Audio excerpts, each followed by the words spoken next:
Ձեր թեմակիցները սա պայմանավորում են կուսակցության ակտիվացմամբ։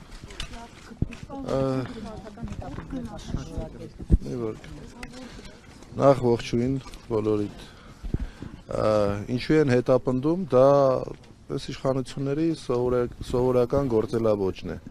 Ցանկացած ընդդիմադիր հայացքներ ունեցող քաղաքացի պաշտպանված չէ, որ ինչ-որ մի օր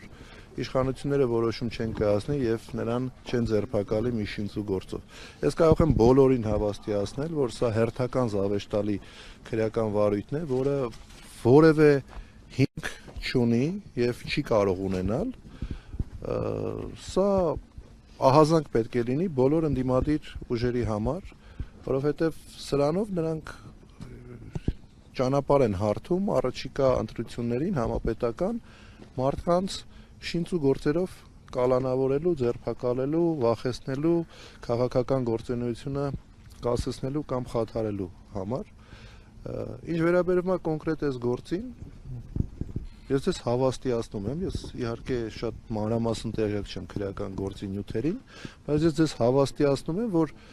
այս գործը դատական վախճան չի ունենալու, այսինքն մեղադրական դատական ակտ չի կարող այս գործը ունենալ անգամ այս իրավիճակում, երբ ապօրինաբար է գործում ամեն ինչ, երբ ապօրինաբար քրեական վարույթներ է հարուցվում, որովհետև չկա կատարված հանցագործություն։ Գիտեք, ընտրությունները եւ առհասարակ քաղաքական գործունեությունը իրանից ենթադրում է որոշակի մարդկանց ներգրավում, բայց չգիտեմ, Քարոզ արշավի ժամանակ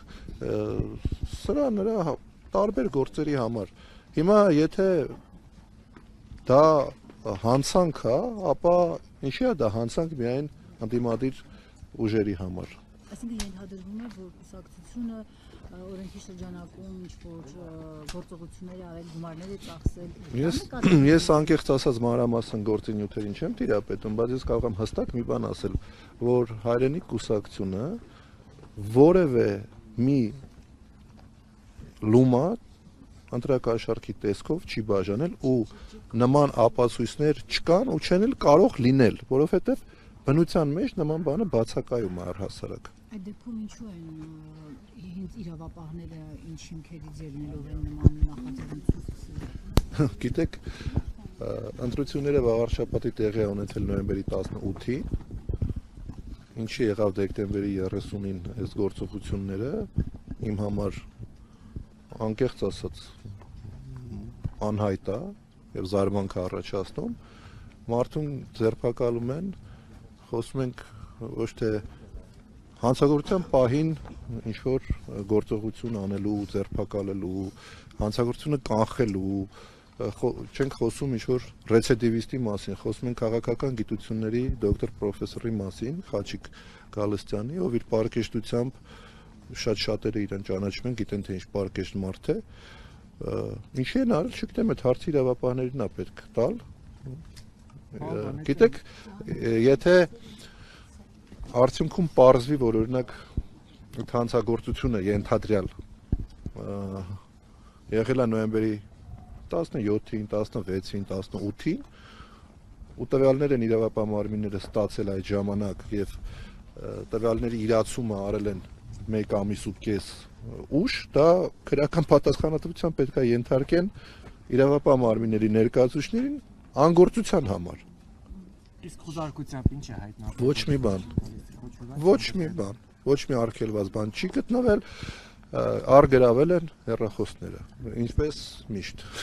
Իսկ Արամ Քոչարյանի բնակարանում կալանավորման հարց քննարկվել։ Այո, ժամը 2-ին էլ Արամ Քոչարյանի հետ կապված դատական նիստ արդեն սկսել է,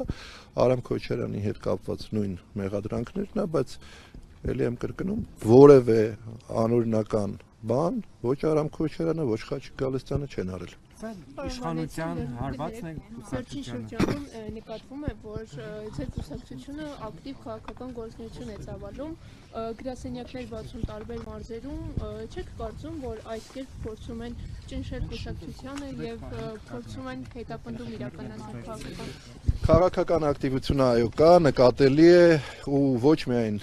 մեր կուսակցության նկատմամբ նման վերաբերմունք առհասարակ ընդդիմադիր ուժերի նկատմամբ ընդդիմադիր հայացքներ ունեցող բոլոր քաղաքական ուժերի եւ քաղաքական հայտարարություններ անող անհատների նկատմամբ այդ վերաբերմունքը դուք գիտեք, որ աննախադեպ քանակի քաղբանտարկյալներ կան այսօր հայաստանյան բանտերում իշխանությունների կողմից հռչակված ժող բաստիոնում, բայց մենք տեսնում ենք, որ որևէ իրական հանցագործություն այս մեր քաղբանտարկյալները չեն իրականացրել։ Փաշինյանը ձեզ ուզում է ճնշել։ Փաշինյանը շատ բան կարող է ուզել, կարևորը ստացվի։ Ինչ ճնշել անհնար է։